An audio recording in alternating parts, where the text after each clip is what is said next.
Hello everyone, welcome back to Catalyst YouTube channel and today we are going to discuss about the topic sex determination. आज हम sex determination के बारे में बात करने वाले हैं और इसमें हम देखेंगे कि सेक्स डिटर्मिनेशन होता क्या है और कौन कौन से सिस्टम्स को फॉलो किया जाता है किन स्पीशीज में, इसके बारे में भी हम थोड़ी सी बात करेंगे। तो चलिए शुरू करते हैं। Sex determination refers to the process by which an organism's biological sex is established. Sex determination एक ऐसा प्रोसेस है जिससे किसी भी ऑर्गेनिज्म के बायोलॉजिकल सेक्स को इस्टेब्लिश किया जाता है। It determines whether an individual develops male और फीमेल कैरेक्टरिस्टिक। इससे हमें ये पता चलता है कि कोई भी इंडिविजुअल जो है उसमें मेल कैरेक्टरिस्टिक्स आएंगे या फीमेल कैरेक्टरिस्टिक्स आएंगे। It is usually under genetic control of specific chromosomes called sex chromosomes or allosomes. जब हम क्रोमोसोम्स की बात कर रहे थे तो वहां पे हमने बात करी थी कि ऑटोसोम्स होते हैं और सेक्स क्रोमोसोम्स होते हैं और जो सेक्स क्रोमोसोम होते हैं वही ऑर्गेनिज्म के सेक्स के लिए रिस्पॉन्सिबल होते हैं। Sex determination system vary across different species. अभी आगे हम देखेंगे भी कि अलग अलग स्पीशीज में अलग अलग सिस्टम को फॉलो किया जाता है सेक्स डिटर्मिनेशन के लिए। तो ये सिस्टम्स क्या क्या हैं, अगर इनके बारे में हम बात करें तो मेजरली 3 टाइप्स ऑफ सिस्टम देखे जाते हैं सेक्स डिटर्मिनेशन के लिए। पहला है क्रोमोसोमल सेक्स डिटर्मिनेशन, दूसरा है हैप्लोडिप्लॉइडी और तीसरा है एनवायरमेंटल सेक्स डिटर्मिनेशन। अगर हम क्रोमोसोमल सेक्स डिटर्मिनेशन की बात करें तो इसमें XXXY सिस्टम, XXXO सिस्टम और ZZZW सिस्टम होता है। हमें पता है कि XXXY सिस्टम जो होता है वो ह्यूमंस में पाया जाता है। ठीक है, इसका एक एग्जांपल ह्यूमंस है। ठीक है, और XXXO सिस्टम जो है ये ग्रास हॉपर्स और क्रिकेट में पाया जाता है। क्रिकेट का मतलब झींगुर, ठीक है ना। और ZZZW सिस्टम जो होता है वो बर्ड्स में देखा जाता है। हैप्लोडिप्लॉइडी की अगर हम बात करें तो ये एक बहुत ही यूनिक सिस्टम है जो कि हनी बी में देखा जाता है। इसका एग्जांपल है हनी बी और अदर इंसेक्ट्स में भी देखा जाता है। और एनवायरमेंटल सेक्स डिटर्मिनेशन जो है वो क्रोकोडाइल्स और टर्टल में देखा जाता है। क्रोकोडाइल और टर्टल्स में देखा जाता है।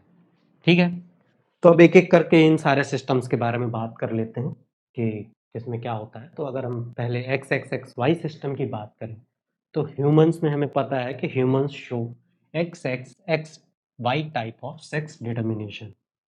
ठीक है, ह्यूमंस में 23 पेयर ऑफ क्रोमोसोम्स होते हैं जिसमें कि 22 पेयर ऑटोसोम्स होते हैं और 1 पेयर सेक्स क्रोमोसोम होता है। ठीक, तो ऑटोसोम्स और सेक्स क्रोमोसोम्स जो होते हैं वो 2 टाइप के होते हैं, या तो XX होगा या XY होगा। ठीक है, और अगर ऑटोसोम्स प्लस XX प्रेजेंट है किसी भी इंडिविजुअल में तो वो फीमेल कैरेक्टरिस्टिक्स शो करेगा, और अगर autosomes plus XY chromosome present है तो वो मेल कैरेक्टरिस्टिक्स शो करेगा। और जो कि बताया कि ऑटोसोम्स 22 पेयर्स होते हैं, इसका मतलब 44 इन नंबर, और सेक्स क्रोमोसोम जो होते हैं वो 1 पेयर होते हैं 2 इन नंबर। ठीक, और यहाँ पे एक फिनोमेना देखा जाता है कि मेल हेट्रोगेमिटी इज सीन। मेल हेट्रोगेमिटी का मतलब क्या है कि मेल में एक्स वाई क्रोमोसोम होते हैं। ठीक है, और जब मियोसिस होगी और गेमीट्स का फॉर्मेशन होगा तो या तो एक्स क्रोमोसोम प्रोजनी में जाएगा या तो वाई क्रोमोसोम प्रोजनी में जाएगा। इसका मतलब क्या है कि मेल ही है, मेल क्रोमोसोम्स ही हैं जो कि डिसाइड करते हैं कि अगली जो जनरेशन बनेगी उस प्रोजनी का सेक्स क्या होगा। ठीक है, मेल्स के ही जो सेक्स क्रोमोसोम्स होते हैं वो ही डिसाइड करेंगे कि आने वाली जनरेशन की प्रोजनी का सेक्स क्या हो। ठीक है, और अभी तक जो हम देख रहे हैं, हमने कई बार ऐसे चार्ट्स को देखा है। तो यहाँ पे अगर ये फीमेल है और ये मेल है, ठीक है, और ये मेल और फीमेल पेरेंट्स हैं और इनका अगर गेमीट्स बनेंगे तो फीमेल से एक्स और एक्स गेमीट बनेंगे और मेल से एक्स और वाई गेमीट बनेंगे। ठीक है, अब अगर इनका हम और हमें ये पता है कि एक एक जो गेमीट है वो मदर से आएगा, एक गेमीट फादर से आएगा। ठीक है, तो अगर एक्स और अगर हम यहाँ पे इसका क्रॉस करवाएं तो अगर एक्स एक्स होगा यहाँ पे जैसे अगर XX बनेगा तो ये फीमेल में डेवलप होगा, ठीक है। और अगर X और Y फ्यूज़न होगा तो यहाँ पे मेल का डेवलपमेंट होगा। और इसको बेहतर तरीके से समझने के लिए हमने ये बॉक्स बना रखा है, ठीक है। यहाँ पे XX हो गया, XY हो गया। तो हम यहाँ पे क्या देख रहे हैं कि 50% जो है वो चांस रहता है कि फीमेल डेवलप होगी और 50% चांस ये रहता है कि मेल डेवलपमेंट होगा, ठीक है। तो 50-50 चांस रहता है कि या तो मेल बनेगा या तो फीमेल बनेगा, ठीक है।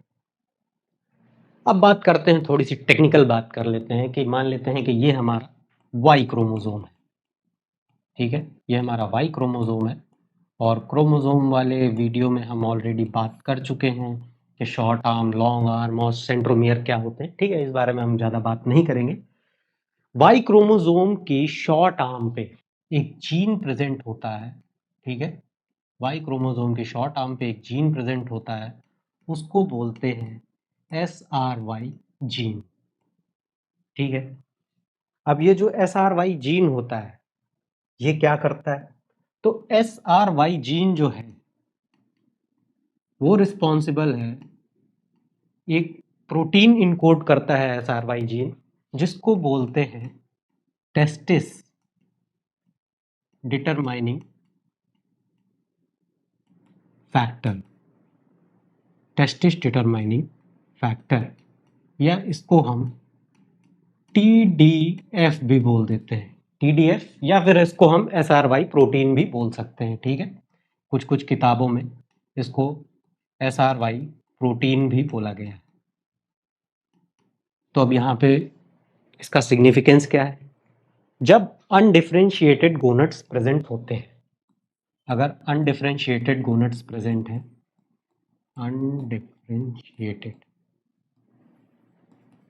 अनडिफरेंशिएटेड गोनट्स जब डेवलपमेंट के टाइम पे प्रेजेंट होते हैं और अगर उस टाइम पे यहाँ पे ऐसा SRY प्रोटीन कह लें या टेस्टिस डिटरमाइनिंग फैक्टर अगर यहाँ पर प्रेजेंट होता है, तो ये जो गोनट्स होते हैं ये टेस्टिस में डेवलप हो जाते हैं। और हमें पता है कि टेस्टिस आगे क्या करता है, टेस्टिस रिस्पॉन्सिबल है टेस्टोस्टेरोन के प्रोडक्शन के लिए, और टेस्टोस्टेरोन अगर प्रोड्यूस हो रहा है तो वहाँ पे मेल कैरेक्टर्स बनेंगे, मेल कैरेक्टर्स एक्सप्रेस होंगे। तो इसका मतलब हमें क्या समझ में आया कि SRY जीन जो होता है वो एक प्रोटीन इनकोड करता है जिसको हम टेस्टिस डिटरमाइनिंग फैक्टर या SRY प्रोटीन बोलते हैं। और अगर ये SRY प्रोटीन प्रेजेंट होता है तो अनडिफरेंशिएटेड गोनट्स जो होते हैं वो टेस्टिस में डेवलप होते हैं और टेस्टिस टेस्टोस्टेरोन प्रोड्यूस करता है और वहाँ पे मेल कैरेक्टर्स डेवलप होते हैं, ठीक है। अब एक बात यहाँ पे ये लिखी हुई है कि if the SRY gene is absent और non functional, the individual develops as a female even with the XY genotype. इसका मतलब क्या है कि अगर SRY जीन एब्सेंट है या फिर नॉन फंक्शनल है, अगर हमारे पास XY क्रोमोसोम प्रेजेंट भी है और उस Y क्रोमोसोम पे अगर SRY जीन जो है वो एब्सेंट है या फिर नॉन फंक्शनल है, तो इंडिविजुअल तब भी female as a female develop होगा। तो उसके क्रोमोसोम्स XY भले प्रेजेंट हों लेकिन उस Y का कोई भी सिग्निफिकेंस नहीं रहेगा। इसका मतलब क्या है कि SRY जीन जो है वो बहुत ही इंपॉर्टेंट है, ठीक है। अब XXXO सिस्टम की बात कर लेते हैं। तो ये जो सिस्टम है ये हमने बताया कि ये ग्रास हॉपर्स में देखा जाता है। ग्रास हॉपर्स में क्या होता है कि मेल जो होता है उसमें ऑटोजोम्स प्लस XO प्रेजेंट होता है, जैसे कि ह्यूमंस में XY था वैसे यहाँ पे XO है, और फीमेल में autosomes plus XX chromosome present होते हैं, ठीक। और यहाँ पर भी मेल हेट्रोगेमिटी देखी जा रही है। मेल हेट्रोगेमिटी का मतलब XO क्रोमोसोम है और जब गेमीट बनेगा तो या तो X जाएगा और या तो O जाएगा एक गेमीट में। अब यहाँ पे दो टाइप के स्पर्म्स प्रोड्यूस होते हैं। अगर स्पर्म में X प्रेजेंट है तो उसको हम गाइनोस्पर्म बोल देते हैं, और अगर स्पर्म नहीं प्रेजेंट है, अगर X क्रोमोसोम नहीं प्रेजेंट है तो उसको हम एंड्रोस्पर्म बोल देते हैं, ठीक है। अगर X क्रोमोसोम नहीं प्रेजेंट है तो इसका मतलब क्या है कि यहाँ पे ओ प्रेजेंट होगा, और ओ जब फीमेल के साथ में फ्यूज होगा तो वहाँ पे मेल बनेगा। तो अगर हम वैसा ही अगर हम बॉक्स बना के समझने की कोशिश करें तो यहाँ पर भी क्या होगा, 50% मेल और 50% फीमेल बनेंगे। एक्स एक्स ये हमारा फीमेल हो गई और एक्स ओ ये मेल हो गया। और यहाँ पे अगर हम इसको समझना चाहें तो एक्स एक्स और एक्स ओ, ठीक। ये दो टाइप के स्पर्म्स हो गए, एक एक्स, एक में एक्स है एक में एक्स नहीं है। और यहाँ 50% जो हैं वो फीमेल्स प्रोड्यूस हो रही हैं और 50% जो हैं यहाँ पे मेल्स डेवलप हो रहे हैं, ठीक है। अब अगर हम अगली उसकी बात करें तो ZZZW सिस्टम की अगर हम बात करें तो ये जनरली बर्ड्स में देखा जाता है। और बर्ड्स में एक यूनिक फीचर ये होता है कि मेल जो होता है वो होमोजाइगस होता है, मतलब ZZ जो क्रोमोसोम्स प्रेजेंट होते हैं वो मेल में प्रेजेंट होते हैं और ZW जो है वो फीमेल में प्रेजेंट होता है। तो इसका मतलब क्या है कि यहाँ पे फीमेल हेट्रोगेमिटी इज सीन, ठीक है। तो इसका मतलब ये है कि फीमेल के क्रोमोसोम्स डिसाइड करेंगे कि आने वाली अगली प्रोजनी का जो सेक्स होगा वो क्या होगा। इसका एग्जाम्पल फिशेस, रेप्टाइल्स और बर्ड्स, ठीक है। तो मेल में ऑटोसोम्स प्लस ZZ प्रेजेंट होते हैं और फीमेल बर्ड में ऑटोसोम्स प्लस ZW प्रेजेंट होते हैं। तो अगर यहाँ पर भी फ्यूज़न कराया जाए, अगर क्रॉस करवाया जाए तो ZZ अगर ये हमारे पास मेल है और यहाँ पे अगर हम फीमेल के क्रोमोसोम्स ले लें ZW, तो ZZ और ZZ, तो ये क्या होगा, ये मेल्स बनेंगे और ZW तो ये फीमेल्स में डेवलप होंगी, ठीक है। 50% मेल्स और 50% फीमेल यहाँ भी बन रहे हैं। अब आते हैं हैप्लोडिप्लॉइडी पे। हैप्लोडिप्लॉइडी जो है वो बहुत ही एक यूनिक सिस्टम है। यहाँ पे क्या होता है, the unfertilised egg develops into male while fertilised egg develops into a female, ठीक। मेल जो होता है वो हैप्लॉइड होता है, उसमें क्रोमोसोम के नंबर 16 होते हैं और फीमेल जो होती है वो डिप्लॉइड होती है 2n इज इक्वल टू 32। और इसका एग्जाम्पल जो है वो हनी बी है। नोट के बारे में अभी हम बात करेंगे, पहले हम बात कर लेते हैं कि मेल जो होता है, ठीक है, मेल जो है वो हैप्लॉइड है, ठीक।